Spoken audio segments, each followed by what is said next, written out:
পথে, আহলে সুন্নাতুল জামাতের পথে আমরা উহুদ পাহাড়ের মতো শক্ত থাকবো। কথা বলেন ঠিক না বেঠে?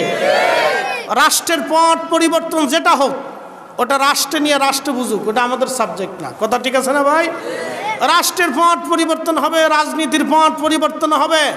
আউলিয়া কেরাম রাজনীতির ঊর্ধ্বে। 750 বছর ধরে বাংলার মসনদে একজন গেছে, আরেকজন আসছে, একজন গেছে, আরেকজন আসছে, কিন্তু শাহজালাল রাহিমাহুল্লাহর জিয়ারত আজও পর্যন্ত বন্ধ হয় নাই। কাদেরিয়া, চিশতিয়া, নকশবন্দিয়া, মুজাদ্দিদিয়া আজও আছে। অতএব বাংলার আকাশে পথ পরিবর্তন হবে, রাজনীতির পরিবর্তন আসবে, কিন্তু আউলিয়া কেরামের সিলসিলা দামন কিয়ামত পর্যন্ত টিকে থাকবে। কথা বলেন ঠিক না বেঠিক? এটা বিশ্বাস আছে না নাই?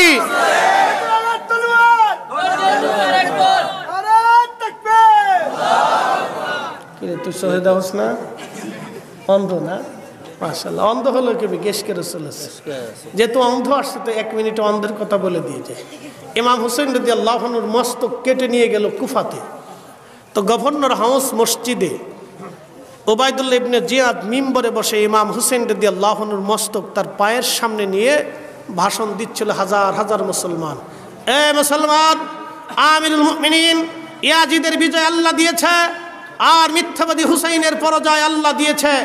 মসজিদের ভিতরে হাজার হাজার মুসলমান, কেউ প্রতিবাদ করে নাই।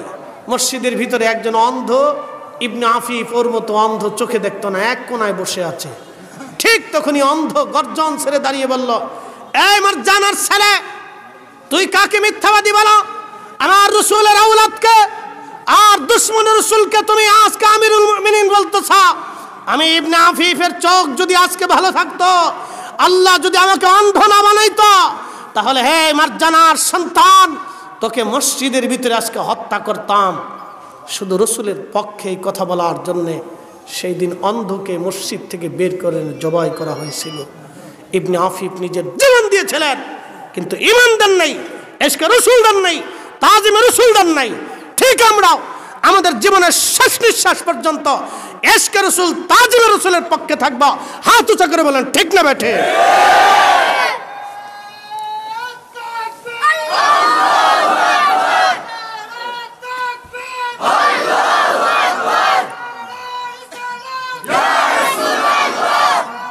মৌলিবাজার ফোন দেওয়া নূর বেলু গালা কইছে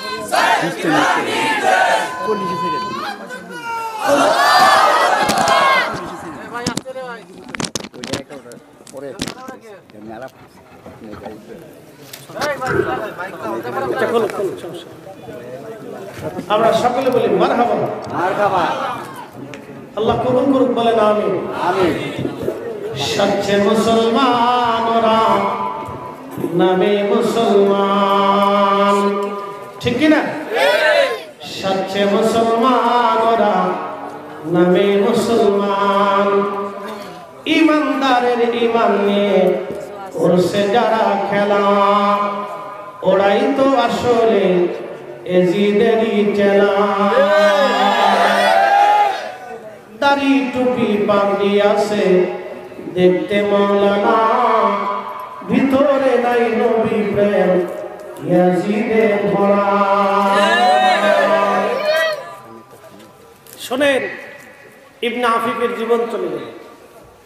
তার কর্তৃত্ব মাথা ইমাম ইবনে কাসির আল বিদায়ের ভিতরে লেখে, গভর্নর হাউসের সামনে 1 মাস পর্যন্ত ঝুলিয়ে রেখেছে। আচ্ছা, মাথা দেওয়ার পরে কি ঈমান দিছে? একসাথে বলেন, মাথা দেওয়ার পরে কি ঈমান দিছে? ঈমান দেয়নি। মাথা দেওয়ার পরে ঈমান দেয়নি, কিন্তু মাথা দিয়েছে। এই কথাগুলি সারা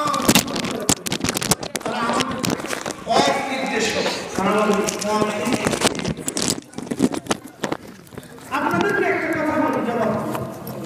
একজন লোক খুব নামাজি, পাক্কা নামাজি, হেরেমে নামাজ পড়ে, মাকাম ইব্রাহিমে নামাজ পড়ে, 40 বছর মাকাম ইব্রাহিমে কাটিয়েছে। মরার সময় তাকে হেরেমের গিলাপ দিয়ে কবর দেওয়া হলো। যদি শানে মুস্তফাতে বেয়াদবি করে সে কবরে চলে যায়, তার আর কিছু থাকবে? কথা কান্না কেন, কিছু আছে তার? কিচ্ছু নেই। মদিনার এক বুজুর্গ মদিনাতে গেছে। মদিনাতুল মুনাওয়ারাতে যাওয়ার পরে তো মাদানী যারা ছিলেন আনসারি, তাদের আদত ছিল মেহমানদারি করা। আনসারিদের আদত ছিল মেহমানদারি করা। তো আনসারিরা মেহমানদারিতে খুব পাকা ছিল। আনসারিরা খুব পাকা ছিল। ওর ডিস্টার্ব করবেন ওদেরকে। বসো বসো সবাই বসো বসো। একটু দুরূদে পড়ি, আল্লাহুম্মা সাল্লি আলা সাইয়্যিদিনা মাওলানা মুহাম্মদ ওয়া আলা আলি সাইয়্যিদিনা।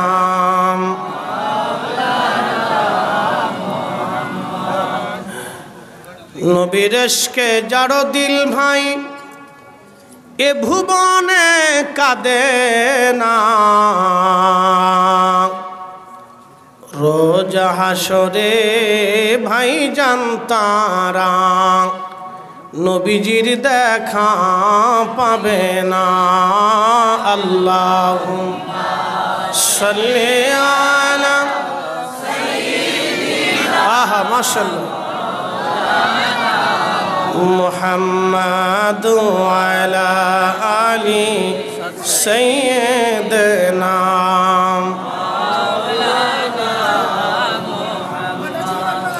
প্রিয় উপস্থিতি, কথা না বলি ভাই, প্রিয় উপস্থিতি ভাই আমার খুব মনোযোগ দিবেন। শানে মুস্তাফা এত মারাত্মক বিষয়। রসুলের একজন সাহাবী ছিলেন, তার নাম আব্দুল্লাহ। বাবার নাম ছিল আব্দুল্লাহ ইবনে উবাই, ছেলের নামও আব্দুল্লাহ, বাবার নামও আব্দুল্লাহ। মদিনার সবচেয়ে বড় মুনাফিক সর্দারের নাম আব্দুল্লাহ ইবনে উবাই। প্রিয় নবীজি কোনো এক জিহাদের জন্য সাহাবায়ে কেরাম নিয়ে রওনা করলেন। সূরা মুনাফিকের ভিতরে তাফসীরের মধ্যে ঘটনাগুলি আসছে, মনোযোগ দিবেন। তাফসীর ইবনে কাসির, ইমাম ইবনে কাসির লেখেন সূরা মুনাফিকের আয়াতগুলি কেন নাজিল হলো। নবীজি জিহাদের ময়দানে রওনা করলেন বহু সাহাবীর সাথে। তো একজন সাহাবী আনসারি, একজন সাহাবী মুহাজির, দুই সাহাবীর মধ্যে দ্বন্দ্ব লাগলো। মনের ভিতরে মন কষাকষি লাগলো। এক পর্যায়ে তারা বিতর্কে জড়িয়ে গেল। সাহাবীদের বিষয়ে আমরা এই বিষয়গুলি টেনে এনে আমরা তাদের ত্রুটি বর্ণনা করতে পারবো না, আল্লাহ রসুল নিষেধ করে গেছেন। কোনো এক বিষয়ে তারা উচ্চবাচ্য অর্থাৎ বাকবিতণ্ডতায় জড়িয়ে গেল। এক পর্যায়ে দুই সাহাবী, দুই মুহাজির সাহাবী মুহাজিরদের কাছে বিচার দিলেন, আনসারি সাহাবী আনসারদের মাঝে যায় বিচার দিলেন। তো আনসারীদের ভিতরে বিচার দেওয়ার পরে আব্দুল্লাহ ইবনে উবাই মুনাফিক সর্দার ধমক দিয়ে বলল, মুহাজিরদের কি করে সাহস হয় আমাদের আনসারীদেরকে ধমক দেওয়া? ওদেরকে জায়গা দিলাম, থাকতে দিলাম, বাড়ি দিলাম, ঘর দিলাম, তারপরও তাদের কলিজায় সাহস কি করে হয়? আমরা মদিনাতে গেলে ওদেরকে ঘাড় ধাক্কা দিয়ে মদিনার থেকে বের করে দেব আমরা। এই কথা বলার পরে মদিনার ভিতরে ওই সাহাবীদের মধ্যে যুদ্ধের ভিতরে সাহাবীদের ভিতরে তুলপার লেগে গেল। যুদ্ধের তুলপার লেগে যাওয়ার পরে আনসারি মুহাজিরদের ভিতরে দ্বন্দ্ব লেগে গেল। আল্লাহর নবী যুদ্ধের ময়দানের দিকে রওনা না করে প্রিয় নবীজি বললেন, সবাই মদিনার দিকে রওনা করো। সবাই মদিনার দিকে রওনা করলেন। সবাই মদিনার দিকে রওনা করার পরে রাহমাতুল লিল আলামিন যখন মদিনার দিকে যাচ্ছিলেন, মদিনার দিকে যাওয়ার সময় হাবিবে কিবরিয়া রহমতের নবী মদিনার দিকে যাওয়ার সময় আব্দুল্লাহ ইবনে উবাইর ছেলে আব্দুল্লাহ তিনি জানতে পারলেন যে আমার পিতা মুহাজিরদেরকে মদিনার থেকে বের করে দিতে চায়। তখন আব্দুল্লাহ ঘোড়া দাবড়ায় দ্রুত গতিতে মদিনায় আসছে। মদিনায় এসে মদিনার উপকণ্ঠে রাস্তার সামনে দাঁড়ায়া আব্দুল্লাহ ইবনে উবাইর ছেলে আব্দুল্লাহ রাদিয়াল্লাহু আনহু তিনি ঢাল তলোয়ার হাতে নিয়ে মদিনার সামনে দাঁড়িয়ে আছেন। মদিনায় ঢুকার রাস্তার উপকণ্ঠে দাঁড়ানো। আল্লাহর নবীর আদত ছিল কোনো বাহিনী নিয়ে রওনা করলে সবার পিছে পিছে নবীজি যাইতেন, কারণ কেউ অসুস্থ হতে পারে, কারো কিছু হারিয়ে যেতে পারে। আল্লাহর নবী সবার পিছনে আসতেছিলেন, কিন্তু আব্দুল্লাহ ইবনে উবাই মুনাফিক সবার আগে। ছেলেটা মদিনার উপকণ্ঠে দাঁড়াইয়া বাবা যখন মদিনায় ঢুকতে যাবে তখন বাপের সামনে দাঁড়াইয়া তলোয়ার হাতে নিয়ে বলল, বাপ আজকে সন্তানের পরিচয় হবে না, তোমার দেহ থেকে মাথা কেটে ফেলে দেব, তোমার দেহ থেকে মাথা কাটব। তোমার কি করে সাহস হয় মুহাজিরদেরকে মদিনা থেকে বের করে দেবা? অথচ আমার রাসূল মুহাজির, আমার রাসূল অনুমতি দিলে তোমাকে মদিনায় ঢুকতে দেব, নতুবা আমি আজকে সন্তানের পরিচয় দেব না। আল্লাহর কসম করে বলি বাপ, তোমার দেহ থেকে মাথা আজকে ফেলে দেব। সাহাবী ভালো করে বুঝবেন, ইশকে রাসূল তাদের কলিজার ভিতরে কেমন ছিল, তাজিমে রাসূল। সে শুধু একটা শব্দ বলছে যে মুহাজিরদেরকে বের করে দেব, বলে নাই যে রাসূলকে বের করে দেব, শুধু মুহাজির। ছেলে তলোয়ার নিয়ে দাঁড়ায়, তোমার কলিজার ভিতরে সাহস কি করে হয় মুহাজিরদেরকে মদিনার থেকে বের করবা? আজকে বাপের পরিচয় হবে না, দেহ থেকে মাথা আলাদা করে ফেলবো। বেটা তুমি জানো না রাসূল মুহাজির? একসাথে বলবেন আল্লাহু আকবার। না না, জোরে জোরে জোরে জোরে। বাপে হতভম্ব হয়ে দাঁড়িয়েছে। আমার রাসূল যদি অনুমতি দেয় তোমাকে মদিনায় ঢুকতে দিব, নতুবা তোমার দেহ থেকে মাথা ফেলে দেব। বাপ ছেলেকে দাঁড়া করে রেখেছে দীর্ঘ সময়। আল্লাহর নবী ঢুকতে ছিলেন, তখন আল্লাহ রাসূল বললেন, আব্দুল্লাহ কি হয়েছে? বলি, ইয়া রাসূলুল্লাহ, আমার বাপের কত বড় সাহস হয় মদিনার থেকে মুহাজিরদেরকে বের করে দিবে। আপনি নবী অনুমতি না দিলে আমার বাপকে মদিনায় ঢুকতে দেব না, এখানেই জবাই করব। আপনি অনুমতি দেন ইয়া রাসূলুল্লাহ, আমি আমার বাপকে হত্যা করব। আল্লাহ রাসূল বললেন, আব্দুল্লাহ তলোয়ার নামাও। আমি যদি তোমার বাবাকে হত্যার নির্দেশ দিই তো মানুষ বলবে মুহাম্মদ সাল্লাল্লাহু আলাইহি সাল্লাম সাথীদেরকে হত্যা করে, তোমার বাপকে ঢুকতে দাও। তো ছেলে বাপকে ঢুকতে দিছে। তখন আব্দুল্লাহ রাদিয়াল্লাহু আনহু রাসূল করিমের পাশে দাঁড়ায় বলতেছেন, ইয়া রাসূলুল্লাহ, হয়তো আমার বাবাকে হত্যার নির্দেশনা আসমান থেকে আসতে পারে, যদি আসে তাহলে আমি আমার নিজের হাতে নিজের বাবাকে হত্যা করব। অন্য কাউকে দিয়ে তাকে হত্যা করাবেন না, কারণ অন্য কেউ হত্যা করলে তার প্রতি আমার বিদ্বেষ আসতে পারে, আর তার প্রতি যদি বিদ্বেষ আসে তাহলে আমার আখিরাত নষ্ট হবে। ইশকে রাসূল বুঝছেন, সাহাবী থেকে বুঝে যান। আল্লাহ তখনই কোরআনের আয়াত নাযিল করলেন, ওয়ালিল্লাহিল ইজ্জাতু ওয়া লিরাসূলিহি ওয়া লিল মুমিনিনা ওয়ালাকিন্নাল মুনাফিকিনা লা ইয়ালামুন। ও নবী, যারা মুনাফিক তারা আপনি রাসূলের ইজ্জত বুঝে না, মুমিনের ইজ্জত বুঝে না, আমি আল্লাহর ইজ্জত তারা বুঝে না। একসাথে বলবেন আল্লাহু আকবার। ছেলে দেখেছেন, ঈমান দেখেছেন যে তাজিমে রাসূল বুঝে যাবে। ইয়া রাসূলুল্লাহ, যদি নির্দেশনা আসে আমি নিজে হাতে আমার বাপকে জবাই করব। সে আপনি রাসূলের দরবারে মুস্তাফাতে বেয়াদবি করছে। আমি আমার বাপের বানানো গল্প বলি নাই, সূরা মুনাফিক থেকে পড়ে দেখবে কেন মুনাফিকের আয়াত নাযিল হয়েছিল। এগুলির থেকে আমাদের অনেক কিছু শিকার আছে। নিজের সন্তান বাপকে পর্যন্ত চিনে নাই, রাসূলের ইজ্জতের দিকে তাকায়। এই জন্য এগুলি আপনাদের ঈমানের ভিত্তিতে খুব মজবুত করে থাকতে হবে। প্রিয় উপস্থিতি, আল্লাহ আমাদের প্রত্যেকের ঈমানের উপর দায়েম কায়েম রাখুক। সকলে বলেন আমিন। আপনি যে সিলসিলাতে আছেন, দাঁত দিয়ে সাঁত কেবলার এই তরিকাকে কামড় দিয়ে ধরে রাখবেন, জীবনের শেষ নিঃশ্বাস পর্যন্ত যেন ছুটে না যায়। কেন এই কথাগুলি বলি? মেহেশরের মাঠে আপনি বুঝবেন যে আমি কথাটা কেন বলেছিলাম। দাঁত দিয়ে কামড় দিয়ে চেপে ধরে রাখবেন, কারণ এখন এমন এক ভয়াবহ ফিতনা, এমন এক কঠিন সিচুয়েশনে আমরা আসছি, যাদের ভিতরে কোনো তাকওয়া নাই, ইলম নাই, ইলমে তরিকত নাই, ইলমে হাকিকত নাই, ইলমুল কালব নাই, তারা হয়ে গেছে যুগের রাহবার। যাদের কলিজার ভিতরে ইলমুল কালব নাই তারা হয়ে গেছে যুগের রাহবার। আজকে যাদের কালবের ভিতরে ইলমুল কালব বলে কোনো শব্দ নাই, কিচ্ছু নেই, বোমা মারলে পায়খানা ছাড়া কিচ্ছু বের হবে না, তারা হয়ে গেছে যুগের রাহবার। আর আউলিয়া ইকরামকে আজকে বানানো হচ্ছে ভণ্ড, তাদেরকে বানানো হচ্ছে বেদাতি। এই জন্য আপনাদেরকে বলি, দাঁত দিয়ে কামড় দিয়ে চেপে ধরে রাখবেন।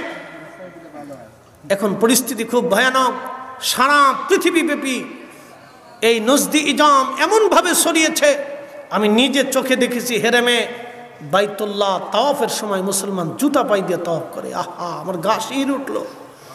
আল্লাহ, যে হেরেমের মুতাওয়াফের ভিতরে নবী আলাইহিস সালাম ঘুমিয়েছে, যেখানে সাইয়েদনা ইব্রাহিম পর্যন্ত খালি পায়ে এই কাবা ঘর নির্মাণ করেছিলেন, মাকাম ইব্রাহিমের পাথর সাক্ষী, সেই হেরেমের মুতাওয়াফের ভিতরে মুসলমান জুতা পাই দিয়ে কিভাবে তাওয়াফ করে? এগুলি সব নজদিবাদের শিক্ষা। কি কথা কন না কেন? সব নজদিবাদের শিক্ষা। আমি নিজে দেখেছি মসজিদে নববীর ভিতরে পুলিশ জুতা পাই দিয়ে হাঁটতেছে, আমি নিজে চোখে দেখেছি। আপনার গা শির উঠবে, পশম দাঁড়িয়ে যাবে, এটা কি করে সম্ভব? এসব নজদিবাদের শিক্ষা এগুলি। আমরা যখন বলবে যে সব আবেগী কথা, আমাদেরকে বলে আবেগী, মাজার পূজারি, বেদাতি। আমরা বলি আবেগী কথা বলি। হযরত আবু বকর সিদ্দিক তার 5 বছরের একটা ছোট্ট মেয়েকে 50 ঊর্ধ্ব একজন রাসূল করিমের সাথে বিবাহ দিয়েছিলেন আবেগে, দলিলে না। তিনি একটাই বলেছিলেন, ইয়া রাসূলুল্লাহ, আমি এত কিছু বুঝি না, আমি আপনার সাথে আত্মীয়তা করতে চাই, আমার আয়েশাকে আপনি বিয়ে করে কবুল করে নেন, স্ত্রী হিসেবে ঘরে নিয়ে নেন। রাসূল বলতেন, সে তো ছোট্ট। নবী বলতেন, তার হযরত আবু বকর বলতেন, তাও নিয়ে যান। ইয়া রাসূলুল্লাহ, আমি আপনার আত্মীয় হতে চাই। আবেগে, রাসূলের মহব্বতে একজন ব্যক্তি তার 5 বছরের ছোট্ট মেয়েকে রাসূল করিমের সাথে বিয়ে দেয়। এগুলি আবেগ। আবেগ। হযরত হানজালা গাসলুল মালায়েকা, ফরজ গোসল বাদ দিয়ে তিনি মদিনা থেকে উহুদ এসেছিলেন আবেগে। হযরত মালিক ইবনে সানানা রাসূলের রক্ত পান করেছিলেন আবেগে। হযরতে রাসূল করিমের দাসী উম্মে ঈমান নবীজির পেশাব পান করেছিলেন আবেগে। ওয়াসাল কান্নি দাঁত ভেঙেছিলেন আবেগে। এভাবে বহু সাহাবী নিজের আবেগ দিয়ে রাসূলকে মহব্বত করতেন। আবেগ ছাড়া ধর্ম হয় না, আবেগ ছাড়া রাসূলের ইশক হয় না। হযরত মালিক ইবনে আনাস, ইমাম মালিক 80 বছর মদিনায় জুতা পরেন নাই আবেগে, বিনা দলিলে নিজের জন্য হুজ্জত করে নিয়েছিলেন, একেবারে দায়েম করে নিয়েছিলেন। কোনোদিনই তিনি জুতা পরেন নাই রাসূলের তাজিমের দিকে তাকাইয়া। অতএব রাসূলের তাজিম আবেগ ছাড়া হয় না, নবীর ইশক আবেগ ছাড়া হয় না। কি কথা কন না কেন? আবেগ দিয়েই হয়, আবেগ ছাড়া হয় না। বলে আবেগ কি দলিল? তো আবেগ দলিল না হলে আবু বকর রাদিয়াল্লাহু আনহুকে কি বলবেন? হযরত হানজালাকে কি বলবেন? হযরত মালিক ইবনে সানানাকে কি বলবেন? আবেগ। আবেগ ছাড়া মানুষের চোখের পানি আসে না। অতএব আবেগ। আল্লাহ আমাদের কবুল করুক, সকলে বলে না আমিন।